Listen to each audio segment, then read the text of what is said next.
Welcome back guys. Magandang umaga sa inyo lahat.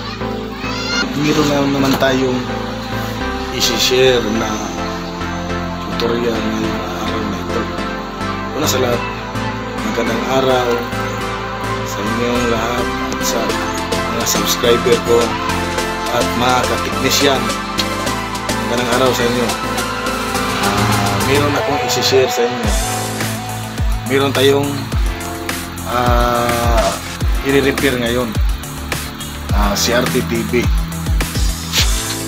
LG ito. Sabi ng kon LG wala naman ito, nagtatak.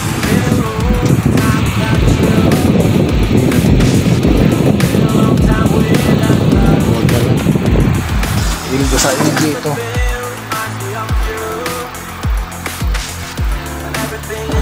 LG na bukan siya dito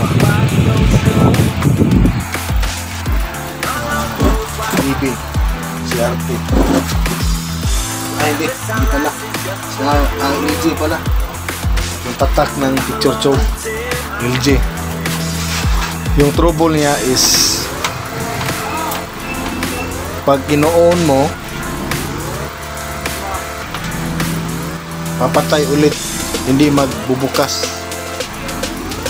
I-troubleshoot natin ito ngayong araw na to. Tuturuan kayo kung paano mag-repair ng CRT.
Shout out pala kay Dumlaw. Nagtrabaho yan sa Globe Telecom. Kaya noong araw nagtrabaho pa ko sa Globe. Co-workers ko yan sa Globe Telecom. Ngayon hindi na focus na ako sa pag-repair ng mga appliances. Dahil noon electronics talaga ako. Dumlaw, shout out pala sa inyo. At kay Arnel, ako ning idol, wapo niya, butan pa dyan. Shout out ni Arnel, dekorasyon sa tanang trabaho sa Globe, Jin, mga kauban, silang rin, Silo, idol, happy birthday day Silo, karon birthday. Okay guys, magre-repair na tayo. Una, matiis naman ko niyon, matiis ko niyon, una ito. Maklasin natin.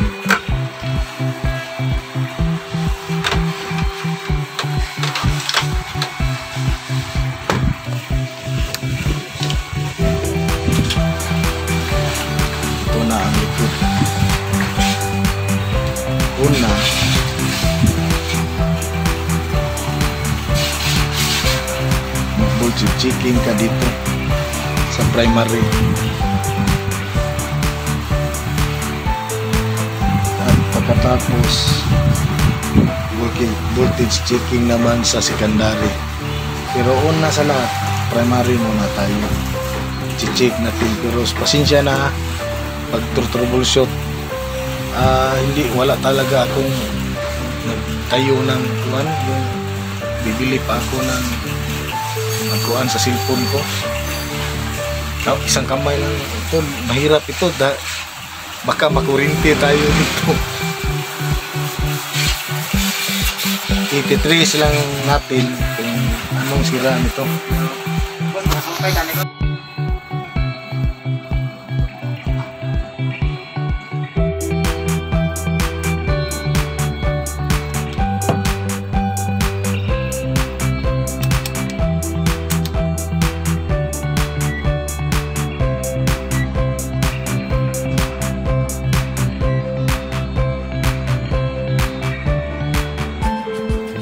Dito yung voltahe 100.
Hello mga katip, na-trace natin yung salarin. Una, chine-check ko yung power supply. Check yung power supply ito. Ito, chine-check kong kapasitor, yung primary kapasitor, yung 400 volts, 20 UF. Okay naman siya. Tinitest ko sa tester kapasitor ko. Okay naman. Check ko yung voltahe dito is 200 plus. Okay naman. Check ko lahat component dito. Okay na, walang problema. Pag sa secondary na naman, check ko yung mga diode capacitor. Okay naman, walang problema. Next step, sinukat ko yung B plus nya. Pag on ko, bilang papatay bumababa yung voltahe. Hasta dito bumaba yung voltahe. Merong conflict dito gamay pag mga baba lang gamay, mga 200 plus, pero okay naman, walang problema. Pero dito sobrang baba, naging 50 volts dito imbes 118 volts or 117 volts yung supply sa playback. Pero hinahang ko yung B flyback, B+, kinakat ko yung B+, sinukat ko yung sa tester ko, ganyan pa rin. After patay, bumaba yung voltahe niya. Chikot lahat dito, walang problema. Last kong check, itong IC tinanggal ko. Ito pala yung salarin, yung vertical IC, oh, tignan nyo. May butas. Oh, may kuana. Butas, oh. Kita mo yun. Ito po yung salarin. Number ito is, tingnan natin ha, anong number? LA7833. LA7833. Maghanap tayo ng vertical IC. Ito. So guys, nakahanap tayo ng pang-replace yung vertical IC.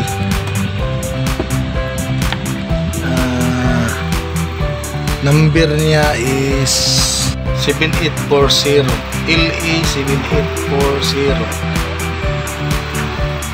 Yung original niya is LA7833. Yung replace ko is LA7840. Okay naman. Pero para sure ball, inaadan ko na ng heatsink para iwas palya, para kung umiinit siya may ventilation, malaki na yung heatsink para hindi na masira yung vertical, dahil yung customer sa palagay ko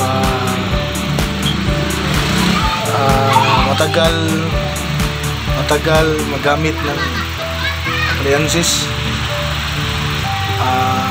heavy user, kaya nilagyan ko na lang ng heatsink para iwas back job.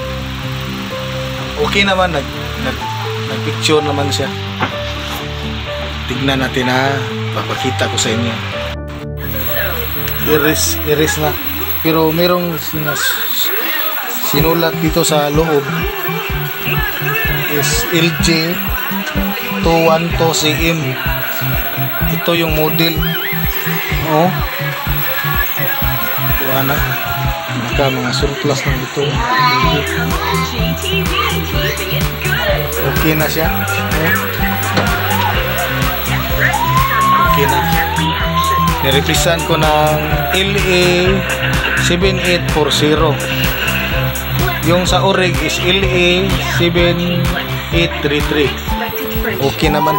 Pero nilagyan ko yung, inaadan ko yung heatsink niya ng another heatsink para yung ventilation niya good.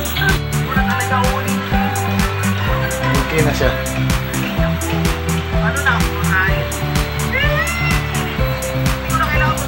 Okay na ang TV. Okay na po yung TV. Maraming salamat sa mga nanonood ng tutorial ko, at sana suportahan nyo yung YouTube channel ko at para madami akong subscriber at madaming viewer, at isa pa para marami pa akong i-upload na mga tutorial about pag-repair ng TV o kahit ano. Hindi ito para sa akin, para din sa inyo, yung mga bagong